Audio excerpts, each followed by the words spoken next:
Halo, selamat datang di Komponen TV. I'm United, World United. Di video kali ini gue mau update soal berita transfer dan ngobrol sedikit lah ya kenapa mungkin MU ataupun Amorim nggak akan dapat gelar di musim ini ya. Sorry nggak bisa live ya karena gue baru baru sembuh ya, baru sembuh dari sakit, masih masih bindeng dikit ya. Tapi anyway kita langsung lanjut aja lah ya. Jadon Sancho guys ya, sesuai prediksi gua ya, dia udah menginformasikan AS Roma bahwa mereka nggak akan join atau gabung ke AS Roma. Ini prediksi gua sih ya, karena klub-klub dari Serie A tuh nggak mungkin bisa bayar gajinya Sancho sih. Ya kan, Chelsea aja kagak mau bayar gaji dia gitu. Lu ngarepin apa sih AS Roma bakal bakal apa bakal ngasih gaji yang Jancho mau gitu, bener nggak? Ya kan, padahal MU udah setuju dengan harganya ya, 20 juta pound sterling. Aduh, rugi bandar sih jujur. Rugi bandar ini sih, rugi bandar. Tapi udah prediksi gue sih, gue nggak terlalu berharap sih ya, jujur aja sih ya. Kalau AS Roma ngebid gue terlalu berharap. Kalau PSG ngebid gue masih berharap ya kan, klub-klub gede lah ya. Kalau dari Italia sih Juventus sih ya kali yang mungkin yang masih mau atau sanggup bayar gajinya Jancho sih jujur aja sih. Di luar dari itu sih kayaknya sih lebih konservatif sih ya kalau klub-klub dari Serie A ya.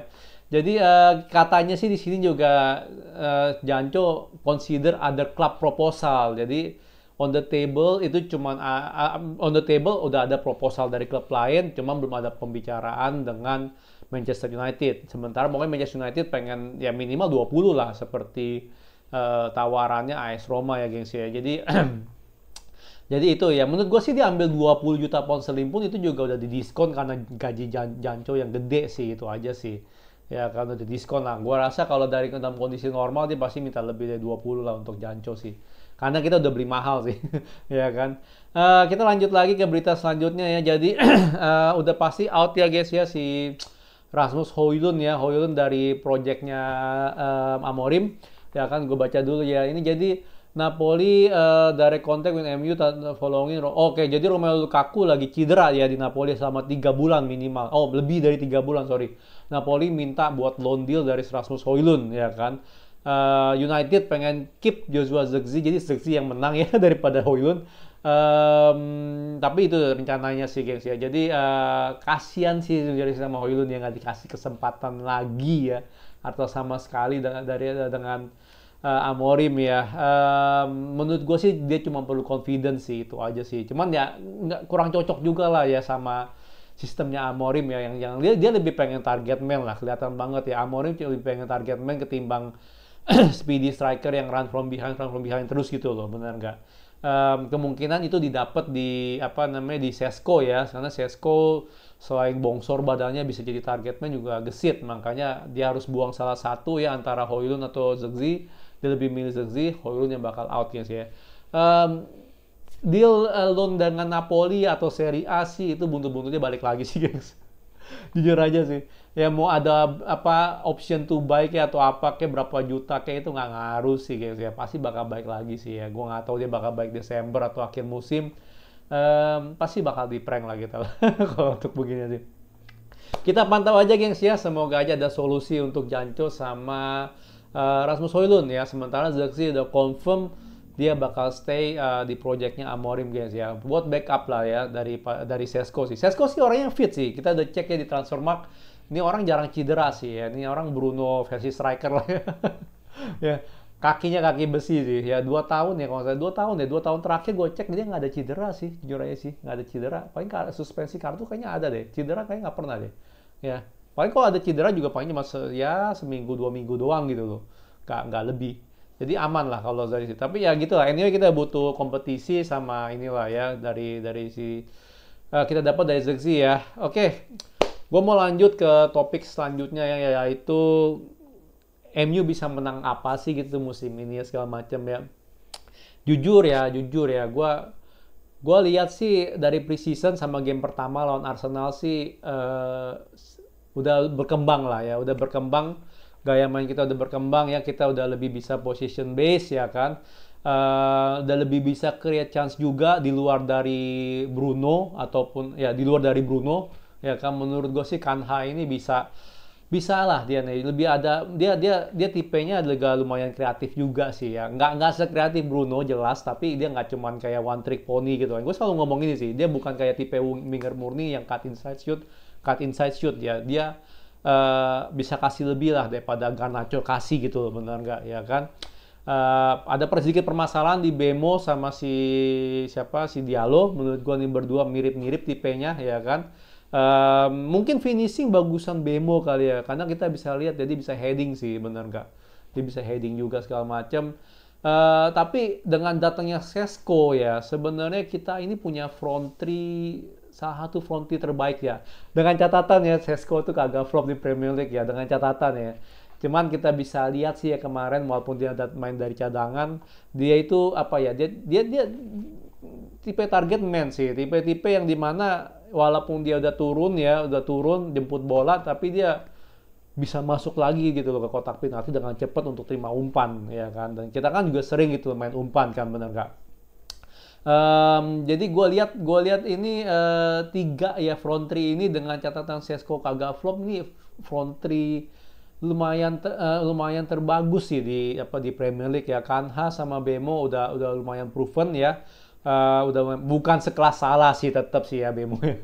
belum sekelas Salah ya, belum sekelas Salah lah ya, belum sekelas Mohamed Salah ya, tapi front three ini ya kalau mereka kompak nih ini bakal gacor sih Jures ya, bakal gacor abis ya kan. Dan menurut gua sih midfield kita juga masih mumpuni ya kan, apalagi kalau Kanha sama Bemo nempatin nomor 10, berarti midfield kita bisa ditempatin Bruno central midfieldnya, which is yang dia bisa nggak carry lah, dia bisa pass the ball forward gitu loh, entar direct ke depan atau melalui short passing dia bisa gitu loh ya kan. Kita tinggal perlu tukang jegal, which is kita udah ada Ugarte ya kan. Ugarte nggak perfect guys ya, tapi menurut gue dia cukup bagus untuk menangin bola ya. Ya dia bagus gitu untuk menangin bola ya. Jadi gue nggak ngerti sih ya kenapa orang teriak-teriak pengen Baleba ya, seakan-akan tuh Ugarte tuh jelek sekali ya. Gue bukan pencinta Ugarte lo di awal lo, inget ya. Jadi jangan bilang gue tuh Ugarte lover gitu ya. Tapi di awal gue kurang lo gitu sama Ugarte. Tapi as he play more games gitu ya, gue lihat dia bisa gitu loh. Jadi dia murni bisa karena IQ defensifnya jalan. Cuman kalau untuk support serangan ya jelas dia katro lah ya. Dibanding kita mainnya kalah ya kan. Sama Kase juga kalah kali, bener nggak. Tapi untuk ball winning ya benar-benar defensively menurut gue sih dia bisa gitu loh ya kan. Jadi kita nggak perlu Baleba sih. Jadi sebenarnya kita cukup oke sekarang ini dengan Dorgu mulai gendong di kiri ya kan. Kanan mungkin masih ada isu ya, Dalot sama Mas Roy belum jelas ya bisa nggak yang ngikutin Amorim. Center back kita juga kuat ya kan, ada Yolo, ada si siapa namanya, The Lead ya kan. The Lead bagus banget ya kan. Dengan Yolo dua ini udah cakep lah kalau gue bilang. Problem utama di kiper sih guys. Ya sorry aja sih ya, menurut gue nih tim sekarang ini potensinya besar sih dengan sistem Amorim yang sekarang ya. Tim ini sih pemain-pemain sih gue bilang sih, kalau musim lalu kalian bilang salah pemain, menurut gue sih musim ini pemainnya udah cukup oke gitu loh untuk gendong Amorim menangin sesuatu atau bawa MU menangin sesuatu ya. Tapi kiper sih gengs ya, kiper sih ya. Kiper sih, gue bingung sih kenapa kalian teriak-teriak mau ganti Ugarte. Padahal musim lalu yang kalian teriak-teriakin tuh selalu Onana, Bayindir, yang gimana satu shot kebobolan. Ya ini sih yang menurut gue penting sih ya. Jadi ini yang menurut gue kalian tuh harus apa ya? Kalian harus ramein di sosmed kalian atau apa kalian spam aja tuh MU punya. Onana, Bayindir have to go sih salah satu sih. Kita harus beli kiper baru sih guys ya. Kita harus beli kiper baru. Jangan cukup lah ya kan. Kita nggak cuma lihat Onana di zaman Amorim, kita udah lihat Onana di zaman Ten Hag ya kan. Nggak bisa gitu loh, nih orang nggak bisa. He's not good enough gitu loh sebagai kiper MU tuh nggak. Sebagai kiper di Premier League pun dia tuh nggak not good enough sih Jurai sih. Ya gue selalu bilang dia build up bagus ya kan, tenang banget on the ball, nggak kayak De Gea, nggak panikan ya kan. Tapi dia nggak, sebagai kiper kurang banget gitu loh. Sebagai kiper dia kurang banget. Seriusan deh. Jadi untuk Onana sih kalau selama kita kipernya masih Onana, Bayindir ya, wah berat ya kan. Lu mau beli Baleba pun ya, Baleba pasti bakal make mistake ya kan, pasti. Yang dimana yang dimana mungkin penyerang musuh bakal oh ya bakal shoot gitu kan tanpa dijaga atau apa gitu loh, bener nggak? Ya kan, bisa nggak gitu loh Onana Bajindir tetap nge-save? Gue sih nggak ragu. Gue sih ragu jujur aja sih. Gue bukan ragu sih, gue yakin banget lah nggak bakal bisa.